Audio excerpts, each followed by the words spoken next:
today, so I'm going to try to make it quick here for the first one at least. The second one will be a little later tonight, so I'll be able to take my time a little more with that one. But for this first one, we're going to try to breeze through it. But fight tomorrow, the UFC Fight Island 8 starts off main card. Lerone Murphy, Douglas Silva de Andrade. Andrade coming in plus 245, big underdog, 26-3, 19 TKO wins. His last fight was a decision win over Renan Barão, but it was all the way in November of 2019. He's 4-3 in the UFC. He's got notable wins over Marlon Vera, and then notable losses against champion Pichian and Rob Font. Murphy is 9-0-1, 1-0-1 in the UFC. He had a draw in his UFC debut with Zabura Tukarov, and then he knocked out Ricardo Lamas in July of 2020. So been more active than Douglas Silva de Andrade, and he's got real high knockout power. 6 out of 9 of his wins are via TKO.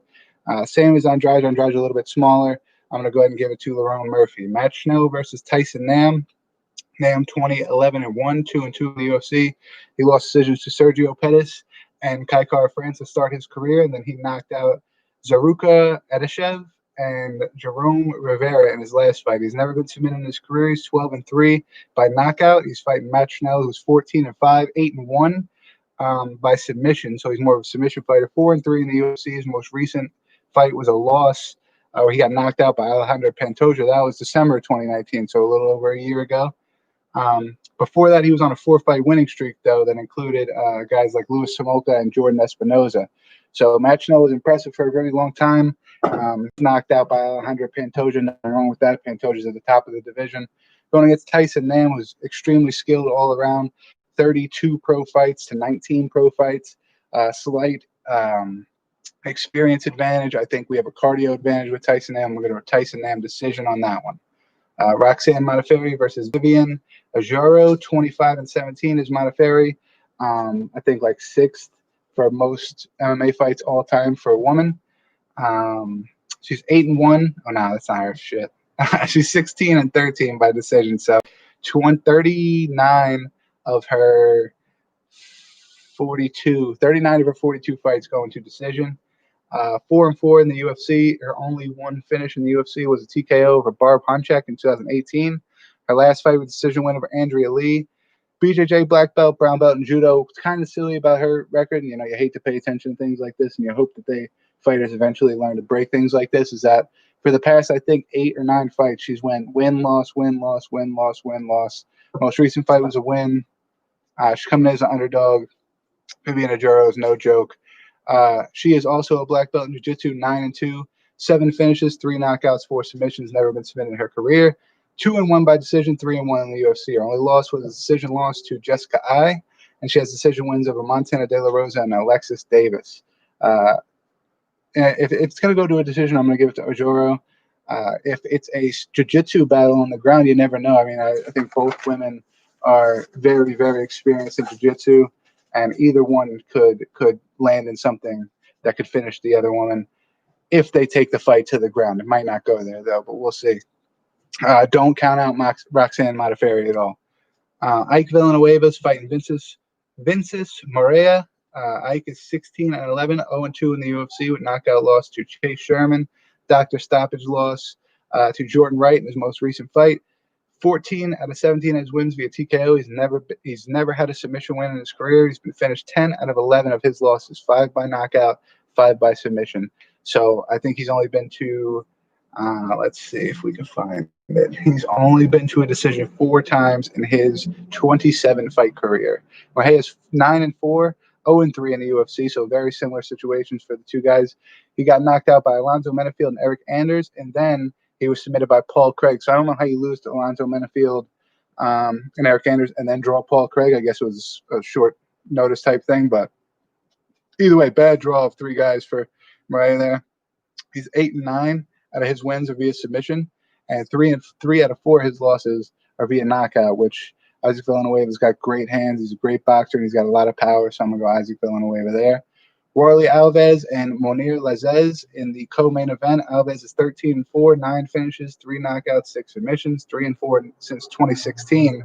And prior to that, 2015, he actually submitted Colby Covington. Lazzez is 10-1. His only loss was a decision loss. He's 1-0 in the UFC with a decision win over Abdul Razak Al Hassan. 8 out of 10 of his wins are via TKO. No submission wins on his record. Although he is very good on the ground, he's good with takedown defense. I don't think he's going to have a problem keeping the fight standing with Alves. I think if Alves is to get the win, that's where it's going to come from. He's going to have to wrestle him and try to hold him down or win the decision on the ground. But Lazzez has got crazy power, and I wouldn't put it past him to finish his fight standing up. So I'm going to go Monir Lazzez. Michael Chiesa versus Neil Magny, main event. 17-4 is Chiesa. He's got no knockout wins in his career, 11 submission wins in his career. He's only lost once by knockout, 3 times by submission. He's on a 3-fight winning streak right now with Diego Sanchez, Carlos Condit, and Rafael dos Santos. He's 6'1 with a 75-inch reach, and that takes you to Neil Magny with 6'3 with 80-inch reach. A little bit taller, way more reach.